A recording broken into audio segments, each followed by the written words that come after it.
Good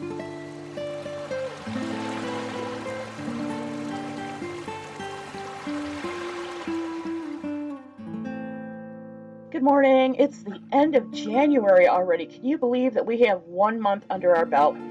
Let's get to what this hairy looking thing is. And it's something very interesting. If you follow the arrow, there are little pearl-like beads that are actually bubbles of oxygen. And that is an indication that your plant is pretty happy. It is transpiring. I took this shot early in the morning, which is when you will most likely see it. Right after the light goes on, the plant will show you oxygen bubbles. That's our Calamstratum crispus, and it has those long, ruffly leaves. The hairy stuff is hair algae, which we'll go into a little bit further. If you look along the bottom, you'll see what looks like a green river, and you'll also see me using a bamboo skewer that I have roughed up the end a little bit so that it's not so smooth in order to catch that hair algae. It's very simple to remove, and it is a sign that you have a nutrient-rich water column. Over on the left, I stick the skewer in and I twirl it to catch the hair algae in a clump along the shaft of this bamboo skewer, and then I just pull it out. If you look just above where my skewer was on the uplift tube of the sponge filter, it looks kind of brownish a little bit. And that's because I also have diatomaceous algae, or diatoms. Diatoms feed on the silicate either from your sand or from the silicone in a new tank.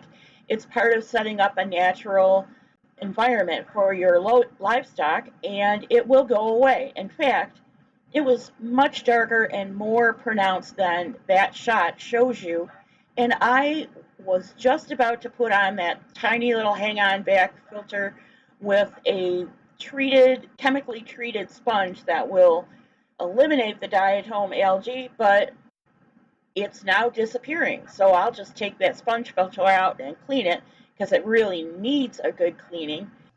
And I may still use the little hang on the back filter for a week or two to try and help clean up some of this algae. So why is this tank, which appears to be quite messy, actually a happy plant tank? Well, if you subscribe to Father Fish's philosophy on algae, he will first tell you that algae is a plant, and that's true.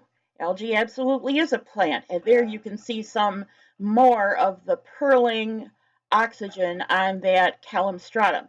Anyway, I digress. Father Fish will tell you that your algae growth is indicating to you that your tank is trying to balance itself so that all of the nutrients are available and can be used by all the tank. The algae, sometimes the wood fungus that we saw in our manzanita wood, the micro creatures, the invertebrates, the fish, and the plants. Let's look at a still shot for a minute.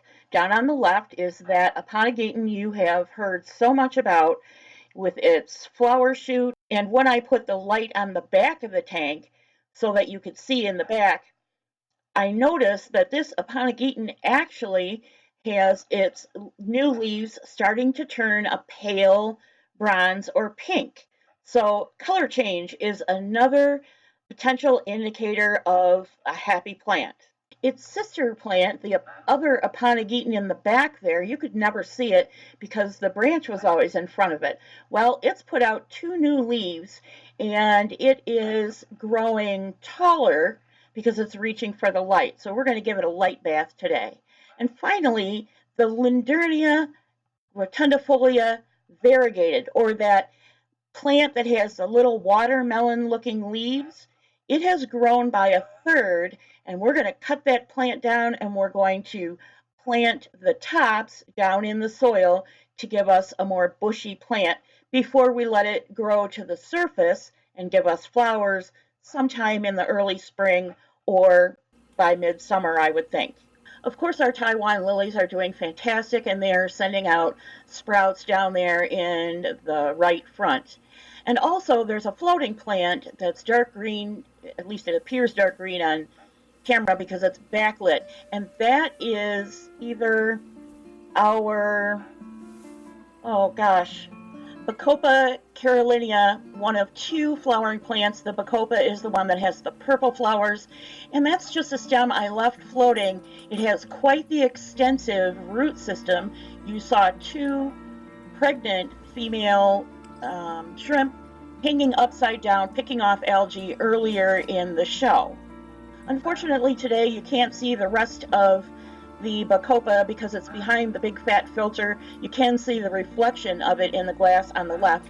And then its companion plant is behind the water lilies on the right, next to the big green algae wall with two shrimp having breakfast. Now I have to run. I have to go get my hands wet again and clean up all that hair algae on the plants, because this is our next major event. We have a shrimp in the drink dispenser who is ready to drop her eggs, and we also have other shrimp who are pregnant. So thank you for watching. I hope you enjoyed this update, and the next time I see you, we should have some baby shrimp. God bless you. Thank you for watching. I'll see you real soon.